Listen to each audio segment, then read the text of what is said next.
more can I say? Top Billin.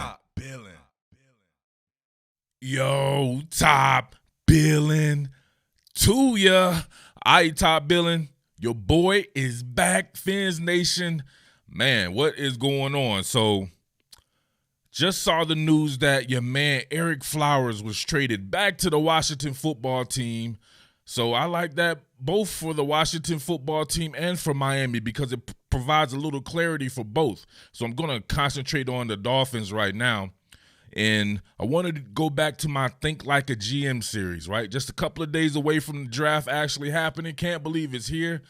Been waiting for this bad boy since it seems like forever.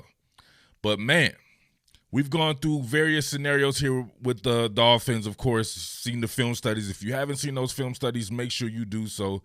I pretty much put every single target under the microscope that could be drafted at 6, at least that we believe, right?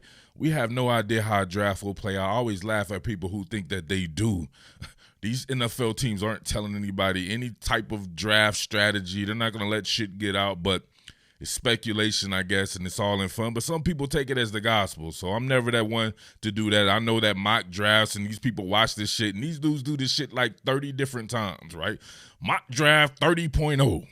But people still take it as the gospel. That shit is guessing. That's what it is, right? Mock draft guessing. But as far as the Dolphins go, if we're thinking about clarity and what they've done and what they've shown, they've kind of tipped their hand, at least from a guessing perspective. I mean, first, if you think about the acquisition of Isaiah Wilson before he was cut, you know what I'm saying? One of the worst, man. That dude is so damn talented. Covering him at the University of Georgia, he would have been the perfect addition to the Dolphins at right tackle. And, man, he would have put everything together. But some people can't get out of their own way, but that's a story for another day, right? So if you look at that acquisition, they're obviously worried about the right tackle position, which was manned predominantly by your man Robert Hunt, right? So Robert Hunt is a rookie, probably a better fit on the inside at guard, but there's a wealth of guards there as well, one being Ereck Flowers, who is no longer there. So you would think that opens up the floodgates right there for him to be shifted over to a guard spot. My man who played with Isaiah Wilson at the University of Georgia, Solomon Kinley, has to be in there. That dude is a straight-up dog.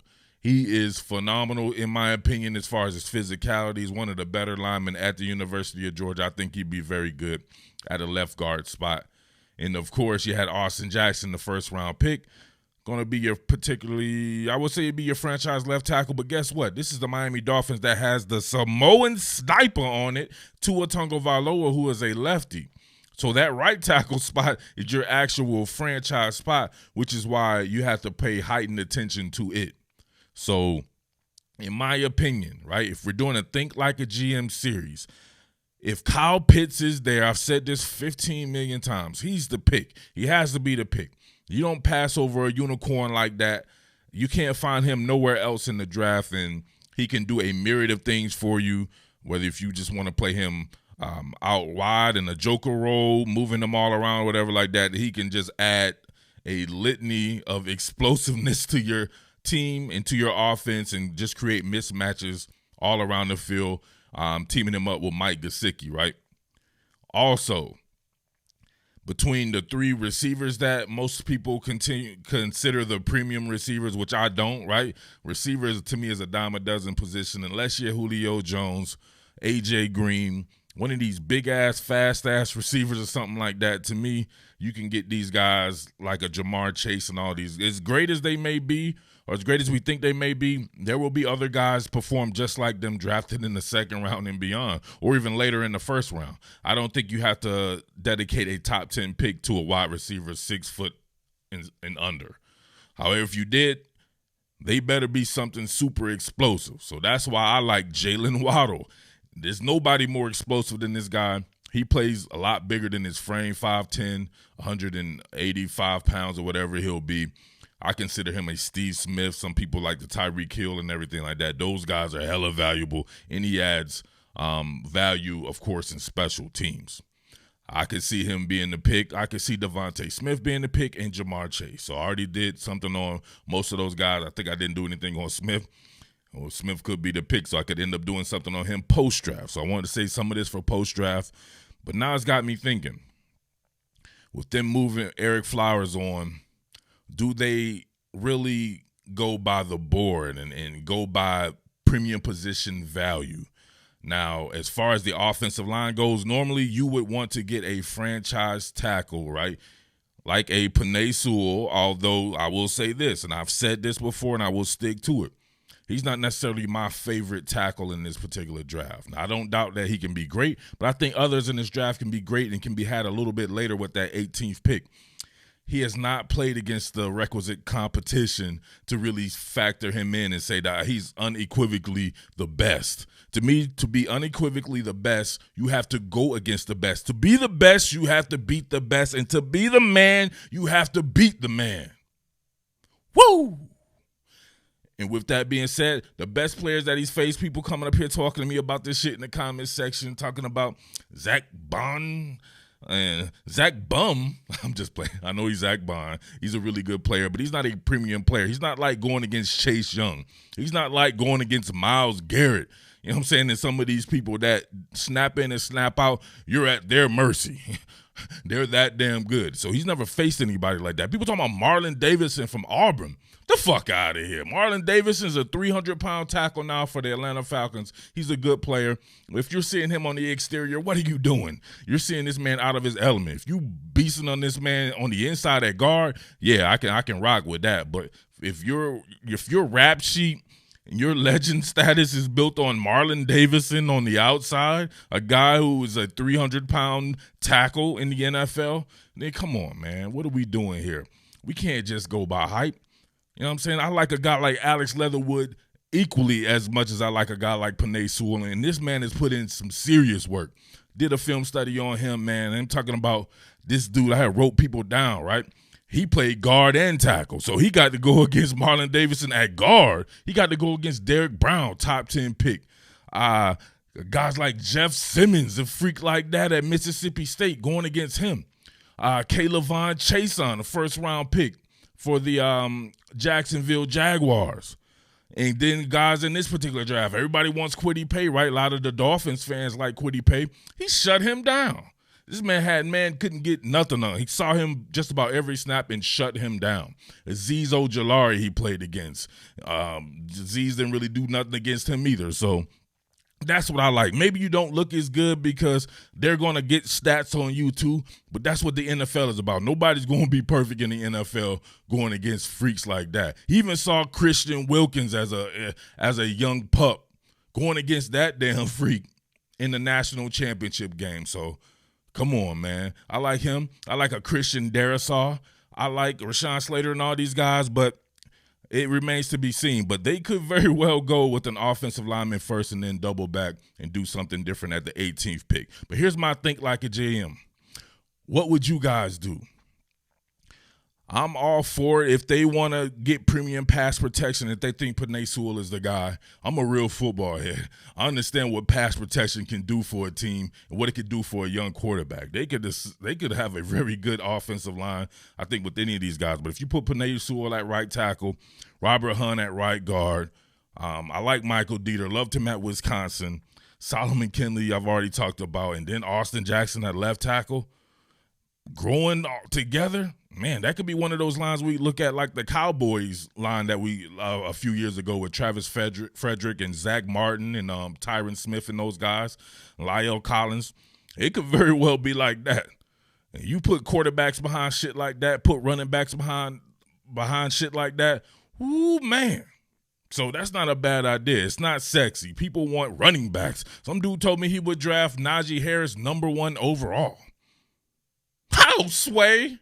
You know how dumb that is? But people just like names and positions they think are sexy, even those positions are dime a dozen.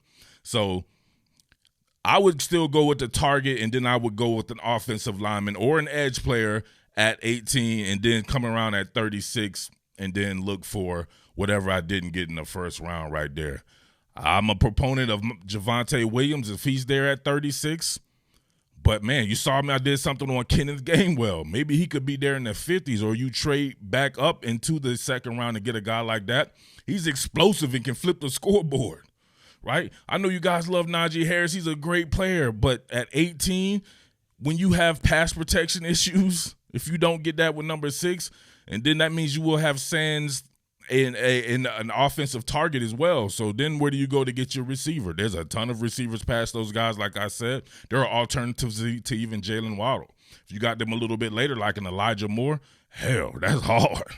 That's damn hard. But shit, man, even if you want to get bigger guys that can run, like a Nico Collins or a Tamorian Terry or something like that, there's a whole bunch of different ways you can go about it. But think like a GM. Don't think like a fan. First-round running backs, dime a dozen. First-round linebackers, dime a dozen. I hate to break it to people, dime a dozen. You go look at the NFL right now, and all the guys who are balling out like a Darius Leonard, and I would have to think Fred Warner. I couldn't check me on that if he was a first-round pick or not. But these guys, I know, like a DeMario Davis, and these guys didn't go in the first round, but these guys are all pro.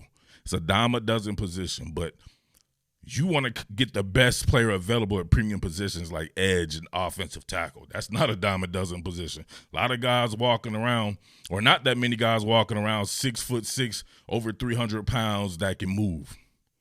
More guys that are 6'1", 235 pounds, or 6'2", you know what I'm saying, in the world, period.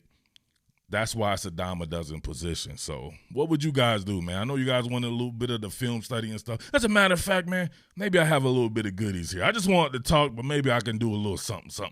Actually, scratch that. Miami been letting me down, right? Miami's looking a lot like Atlanta Falcons fans right there, where they only want to look at stuff that's popular, right? So the fact that this has a little bit of offensive lineman feel to it, people aren't going to watch past 30 seconds of it. So hashtag real men watch to the end and then comment. Hashtag real football heads. All you guys who love trench play and who love to think outside the box with football, man, this is the place to be. So make sure you support quality content. Man, shout outs to the people who've been supporting quality content, man. I completely appreciate it, right? I know I can be a bit of a tyrant titan in the comment section like that, but you know your boy's passionate about what I do, right? And if it has to do with football and everything like that, man, we get sit down, baby. It's a barbershop atmosphere here, so you can't come in here with your thong on too tight and turn the wrong direction and then get mad at me, baby, because I'm just doing it like we did in the locker room. So for all you cats who've been in the locker room, understand hard talk, you know that it's not personal, and it's just the way it is, man. So thank you for the people who supporting quality content. Anything you want to give is anything. Make sure we keep the lights on here at Top Billin, and make sure that these big companies aren't taking all the revenue from a 3-second clip and shit like that. Just being greedy and not understanding fair use and shit like that, right? Ain't nothing the little people can do about it. But once again, let me know what you guys would do, the type of combination that you would do. Would you go premium position first and then target a target later on, right? Or wide receiver or whatever like that? Would you go with the offensive line, or specifically Penei Sewell at 6 or 18, then you go with whoever, edge player or something like that, or maybe a wide receiver that you would think at 18, or a running back, right? I know what you guys are going to do it anyway, so might as well throw it in there. But I would not do that shit at all. No first-round running backs for your boy here. No first-round off-ball linebackers.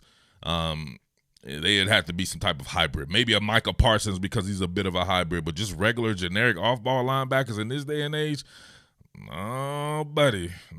Too many sub-packages on the field. So just let me know the combination that you guys are thinking about out there in Fins Nation. And once again, thank you for supporting quality content if you already have, and make sure you do if you haven't.